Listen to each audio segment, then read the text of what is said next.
यानंतर पुढची बातमी पाहूयात। शरद पवार यांच्याकडून मवियाच्या सर्व पक्षीय खासदार आणि आमदारांना जेवणाचं निमंत्रण देण्यात आलंय।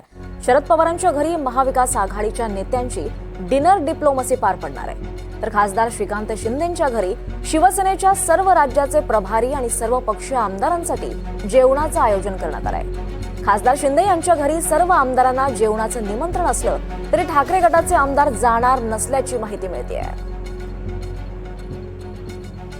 तर शरद पवारांकडून महाविकास आघाडीच्या नेत्यांना जेवणाचं निमंत्रण देण्यात आलंय, तर श्रीकांत शिंदेंकडून सर्व पक्षीय आमदारांना निमंत्रण देण्यात आलंय। तर दिल्लीत शरद पवार आणि श्रीकांत शिंदेंकडून जेवणाचं निमंत्रण देण्यात आलंय। महाविकास आघाडीच्या नेत्यांसाठी ही डिनर डिप्लोमसी आहे। मात्र खासदार शिंदे यांच्या घरी सर्व आमदारांना जेवणाचं आमंत्रण असलं तरी ठाकरे गटाचे आमदार मात्र जाणार नसल्याची माहिती मिळते आहे।